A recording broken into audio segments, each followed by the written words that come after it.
What up, y'all? I'm back with another review, and I'm here to review the newest studio album from Run the Jewels entitled RTJ4. Run the Jewels, y'all know who they are, but in case anybody watching doesn't know who they are, Run the Jewels is a duo consisting of LP, producer and rapper, and Killer Mike, another MC. He's from Atlanta.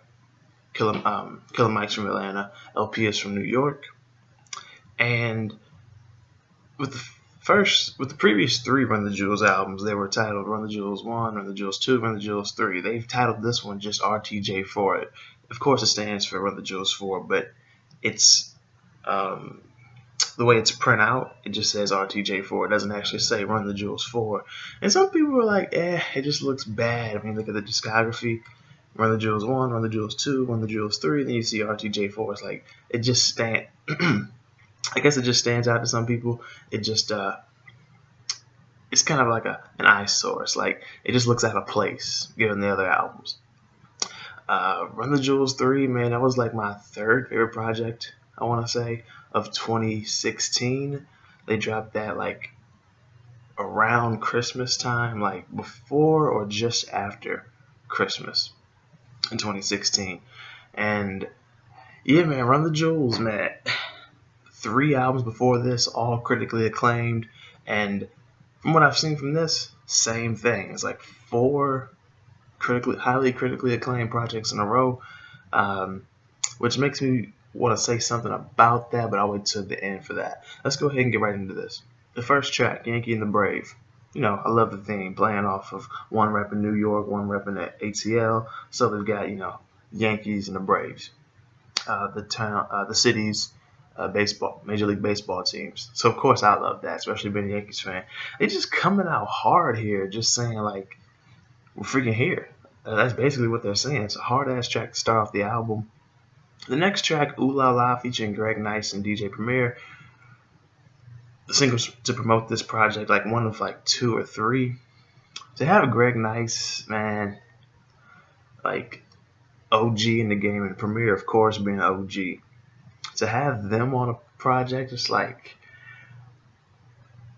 I don't want to say a cosign, but man, what a stamp or a vote of approval, like a vote of confidence. Like, yeah, we're fucking with these guys. Kind of reminds me of like when Q-Tip name dropped Joey, Earl, Kendrick, and Cole on This Generation. I think that's what the track was called, off of We Got It From Here. Thank you for your service, back in 2016. It's like a vote of confidence to have these guys on here. It's like real catchy. It feels like that old school hip hop, and it's a real head bopper too. Really enjoyed this track. Then you got the next track, Out of Sight, featuring 2 Chainz.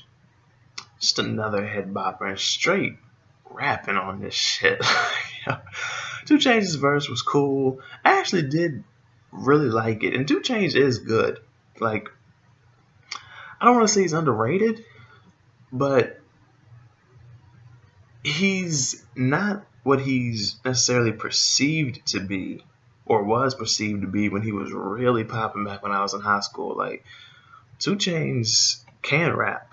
Like that album he did, I want to say last year, I really enjoyed it. Then I got a rap. Then I like kept listening to it, and I was like, oh, a lot of these songs, or a good handful of these songs, are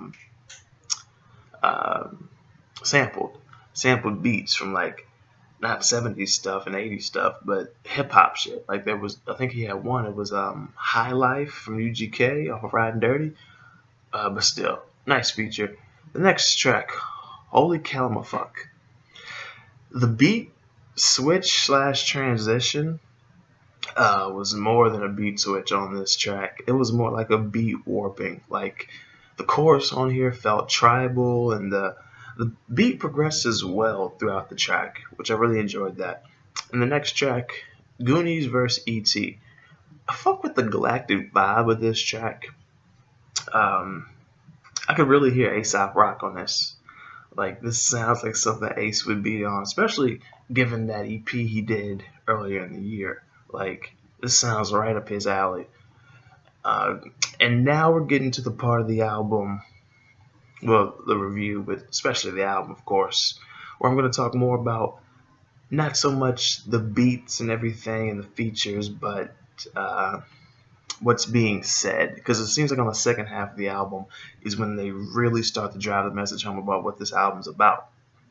Not saying could have done with one half and left the other half as um, in the future, the B-side or unreleased tracks of the album. Like this could have been an EP or anything like that. I'm not saying that, but it just seems like on the second half is where I really start to pick up on what this album is about, which I kind of knew what it was going to be about given who Run the Jewels is.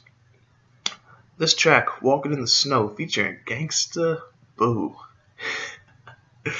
Here they're talking about like Christian hypocrisy,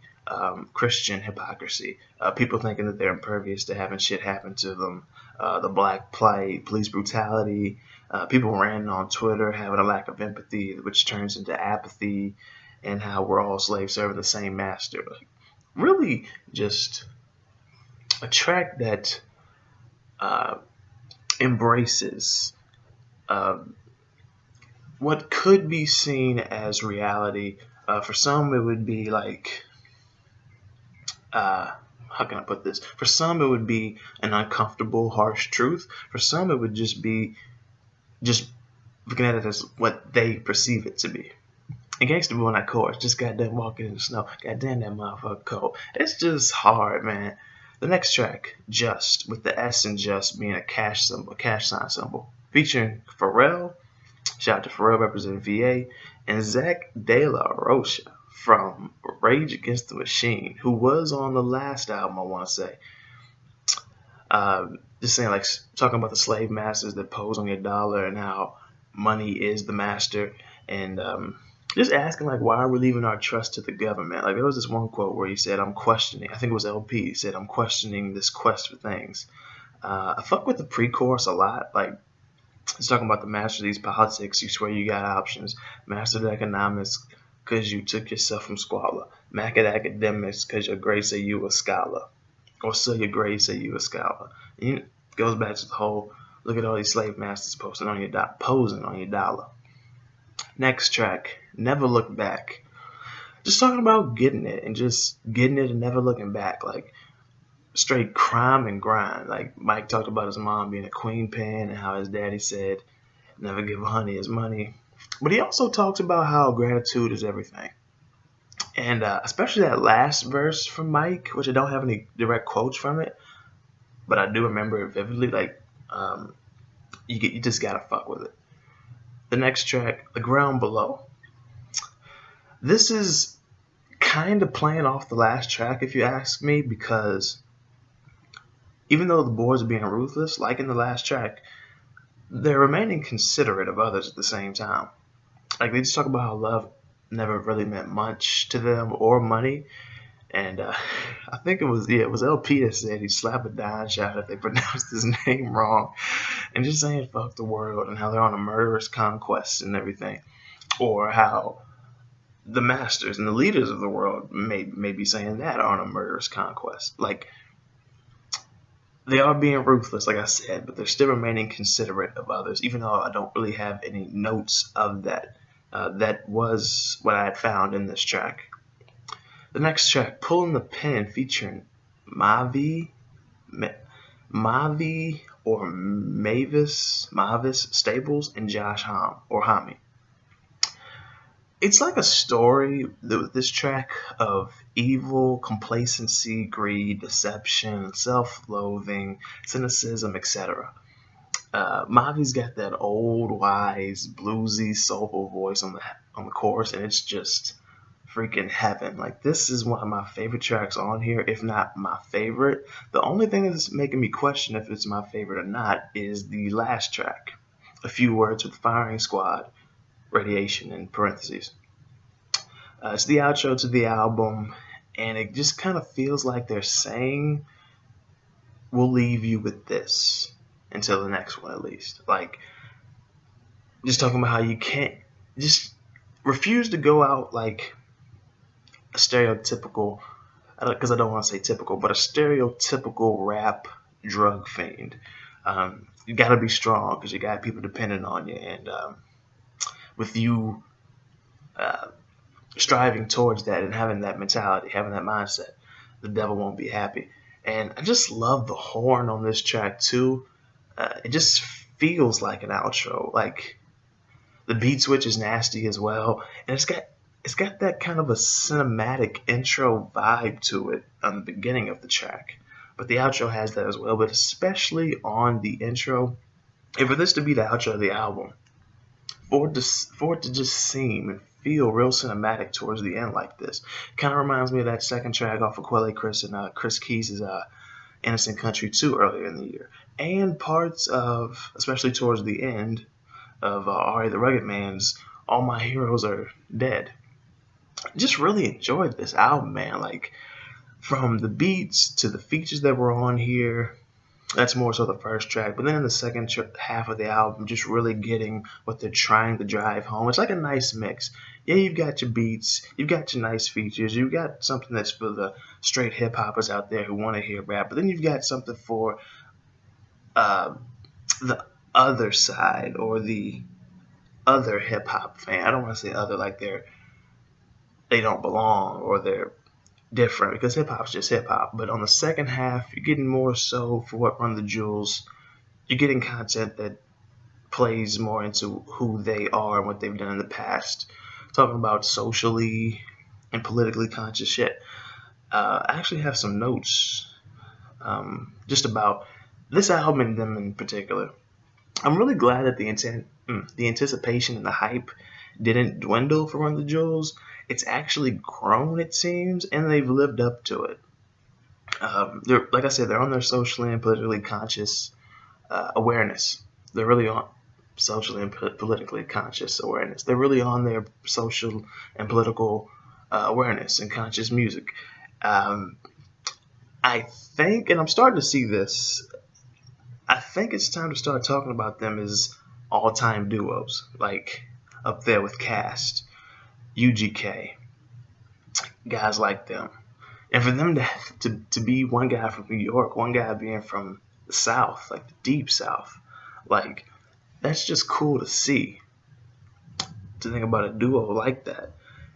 And like 4 highly critically acclaimed albums, not one dud. It's like, if they called it quits after this, I don't see why they couldn't or wouldn't be considered all-time greats.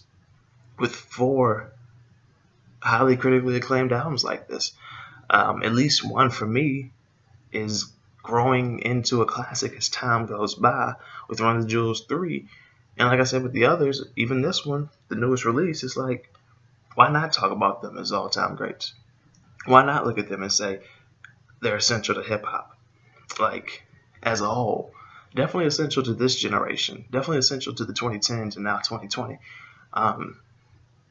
But yeah, I think it's time. Like, for the last 6-7 years, they've just been essential. They've made amazing music in hip hop, and just some of the greatest albums of the last 6-7 years, period, not just hip hop. So yeah, that's pretty much it. I'd give this album a solid 7.5 out of 10. If you've heard it, please let me know what you think about it in the comment section below, and what you think about my review on it. If you haven't heard this album, I definitely recommend that you check it out. I'll leave the link in the description so you can just go, but you can just find it anyway, I'm sure. It's on YouTube, it's on Spotify, it's all over the place. I haven't seen physicals yet. I guess there are going to be physicals. I don't know who's trying to drop physicals given the times that we're living in right now. But yeah, be sure to hit the like button if you like this review. Share the review. Subscribe to the channel if you're new and like the content that you see. Also, be sure to check the description, not just for the link to stream the album, but my social medias and everything else are down there as well. And that's pretty much it. Thank y'all for watching, and I will see y'all next time.